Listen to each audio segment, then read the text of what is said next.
You think time flows, past to present to future, one moment after another, like a river carrying you forward. The past is gone. The future hasn't happened yet. Only now is real. This feels obvious. This feels true. Every moment of your life confirms it. You remember yesterday. You experience now. You anticipate tomorrow. Time moves. Time passes. Time flows forward. Except it doesn't. That flow you feel, that movement from past to future, that sense of time passing, it's not a property of the universe. It's a property of your perception. And when you actually look at what physics tells us about time, when you take seriously what Einstein discovered over a century ago, you're forced to confront something deeply uncomfortable. The past still exists. The future already exists. And the present, the now you think is uniquely real, is nothing special. It's just where you happen to be located in a four-dimensional structure that contains all of time at once. This is not philosophy. This is not speculation. This is what the mathematics of relativity demands. And if you follow the logic, if you accept what the equations are telling you, then everything you think you know about time is wrong. Let me show you why. Start with something simple. You're sitting here right now, reading this, and somewhere else, someone else is also sitting, also reading, also experiencing their now. You both exist at the same moment, the same present.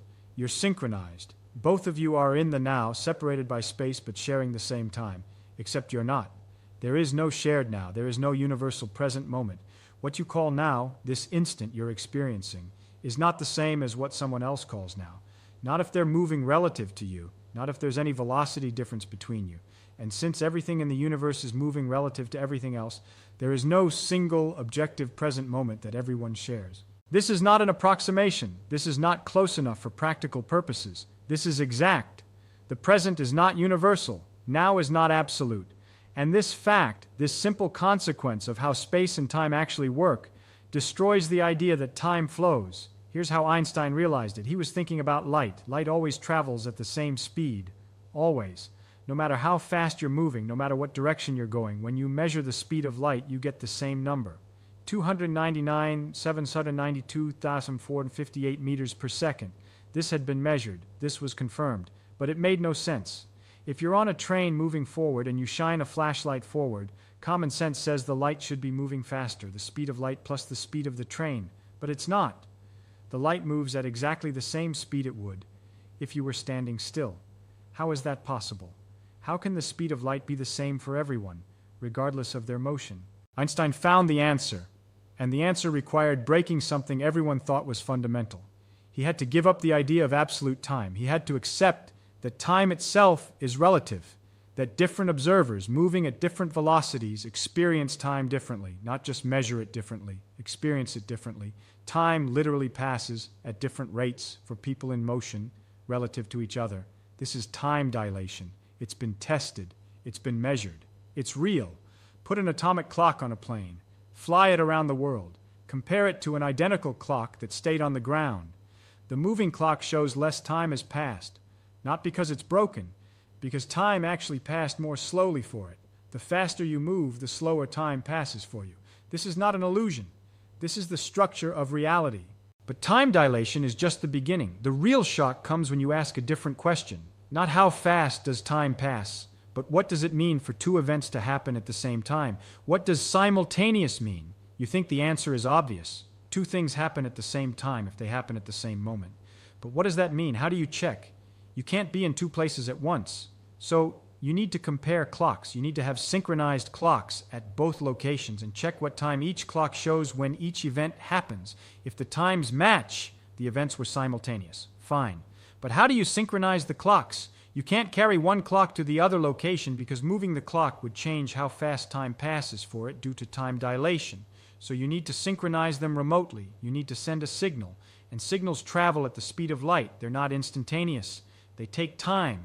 Here's the procedure. You have two clocks, clock A and clock B, some distance apart. You send a light signal from clock A to clock B. When the signal arrives, you have clock B set itself to show the time that clock A showed when the signal was sent, plus the time it took the signal to travel. Now the clocks are synchronized. They show the same time. They agree on what now means. Except here's the problem. If you're moving relative to the clocks, you won't agree that they're synchronized. From your perspective, the light signal took a different amount of time to travel between them, because you're moving. and motion affects how you measure distances and times. So the procedure that synchronized the clocks for someone at rest, relative to them, did not synchronize them for you. You see them showing different times. You disagree about which events are simultaneous. This is relativity of simultaneity. Two observers in motion relative to each other will disagree about whether two events happened at the same time. Not because of measurement error, not because of confusion, because simultaneity itself is relative. There is no fact of the matter about whether two events happen at the same time. It depends on who's asking. It depends on your state of motion. Let me make this concrete. You're on Earth. Someone is on a spaceship, moving away from Earth at high speed. An event happens on Earth. Another event happens on Mars. You, sitting on Earth, calculate that these two events happened at the same time. They're simultaneous in your reference frame. But the person on the spaceship, doing the exact same calculation in their reference frame, determines that the Mars event happened first. The Earth event hasn't happened yet, from their perspective. Both of you are right. There's no preferred reference frame. There's no objective answer to which event happened first. The order depends on your motion. What's past for one observer can be future for another. What's present for you can be past for someone else. Time doesn't line up. There's no universal now. Now think about what this means. If different observers disagree about what's happening now, if there's no universal present moment, then what does it mean for the past to be gone and the future to not exist yet? Gone where? Relative to whom? If someone moving fast enough sees your future as their present, your future must already exist for them. If they see your present as their past, your present must still exist in some sense. This leads to a strange conclusion. If the present is not universal, if different observers slice through time differently, then all of time must exist. Not in the sense that it will exist or did exist, in the sense that it exists now in some four-dimensional structure, and different observers are just looking at different cross-sections of that structure. This is the block universe. Space and time together form a four-dimensional geometry called spacetime. And just as all of space exists simultaneously, all of time exists simultaneously. The past is not gone. It's still there, in the same way that distant places in space are still there even though you're not at them. The future is not yet to come. It's already there, in the same way that places you haven't visited yet are already there waiting. Time doesn't flow. You move through it, or rather, you're a four-dimensional object extended through time, and your consciousness is experiencing different slices of that four-dimensional object moment by moment. This should disturb you. It disturbed physicists when they first understood it.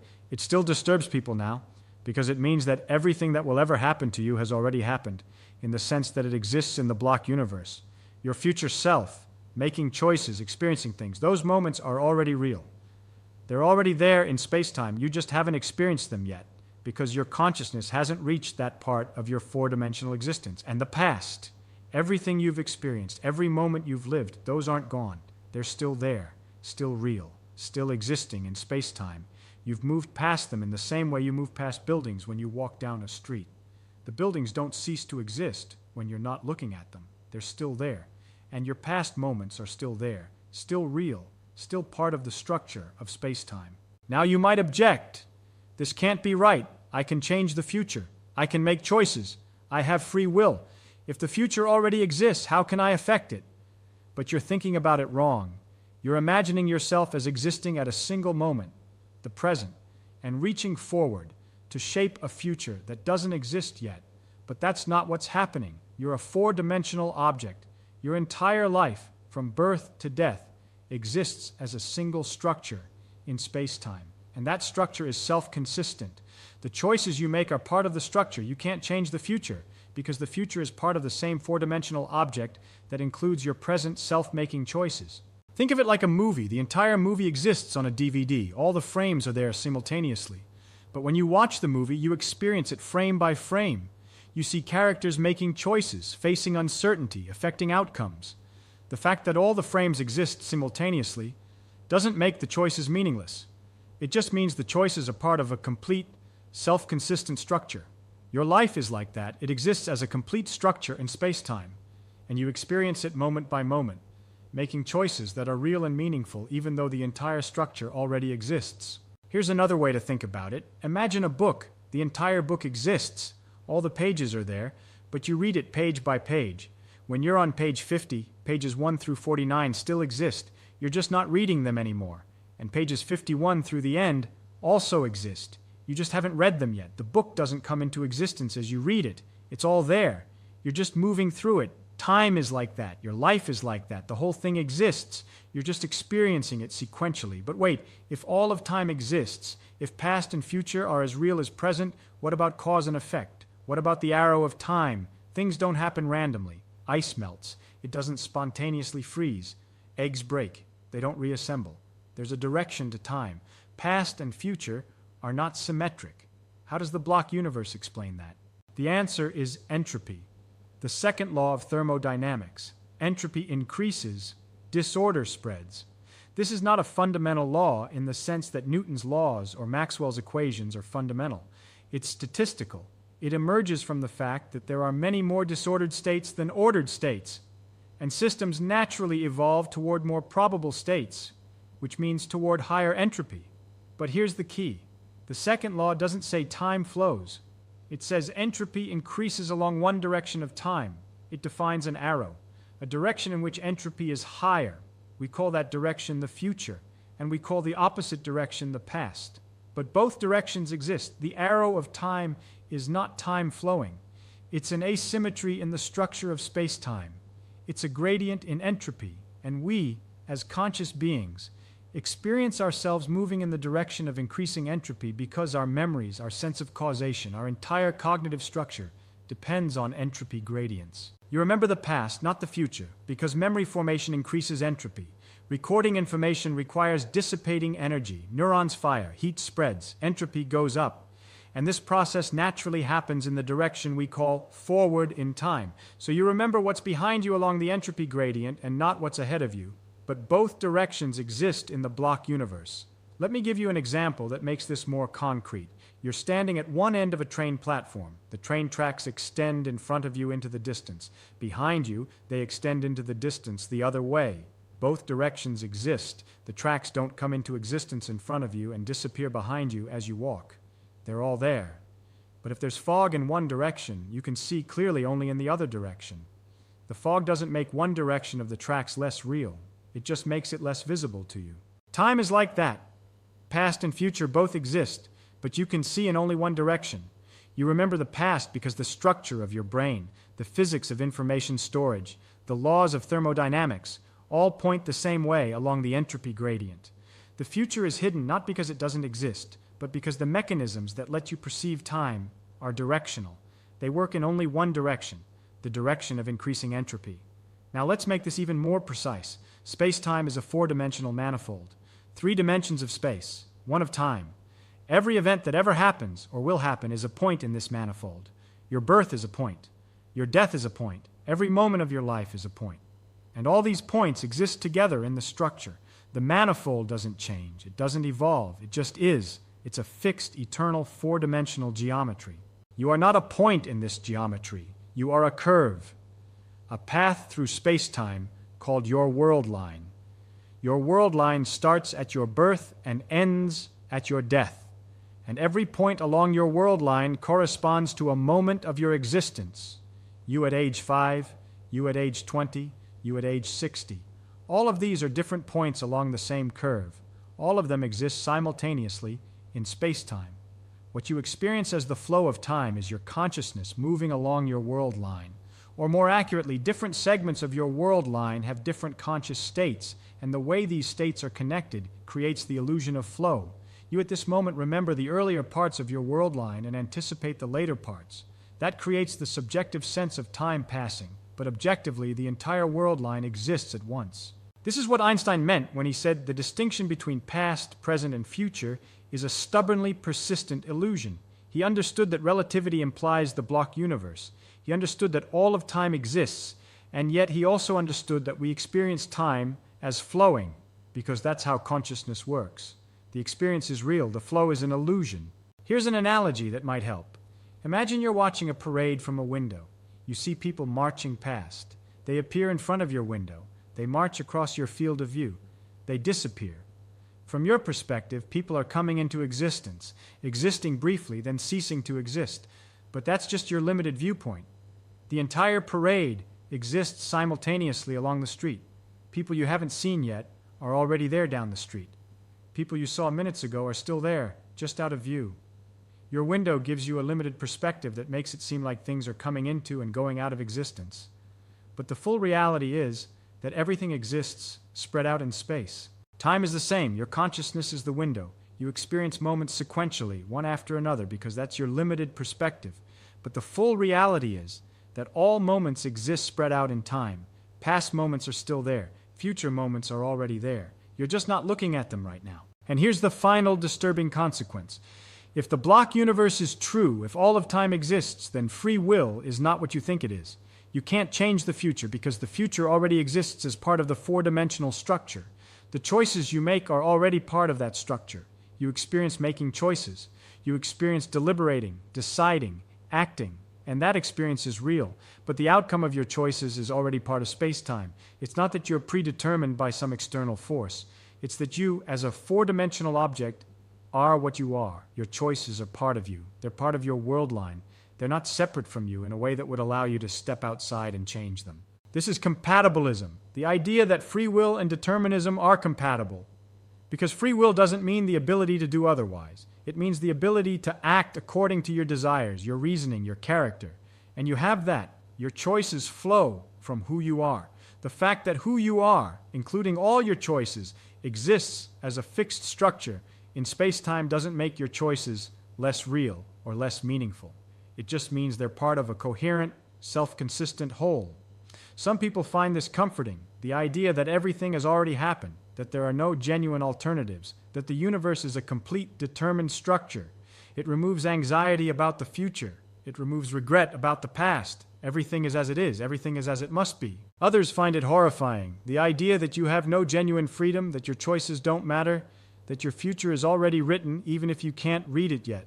It feels like fatalism. It feels like nothing matters. But both reactions miss the point. The block universe doesn't make your choices meaningless. It makes them eternal. Every choice you make, every experience you have, exists forever in space-time. It's not fleeting. It's not temporary. It's part of the permanent structure of reality. You are not a brief flicker of consciousness in a universe rushing toward heat death. You are a four-dimensional structure, existing timelessly, your entire life woven into the fabric of space-time itself. And the mathematics confirms this. The equations of general relativity treat time as a dimension like space. The field equations don't describe how space-time evolves. They describe what space-time is. The entire four-dimensional geometry, past, present, and future, is the solution to the equations. There's no flow. There's no becoming. There's only being. The universe doesn't happen. It exists. So what is time, really? It's not a river. It's not a flow. It's a dimension, a direction in space-time, a way of organizing events. And what we call the passage of time is not time itself moving. It's our consciousness experiencing different points along our world line. The flow of time is not a feature of the universe. It's a feature of consciousness.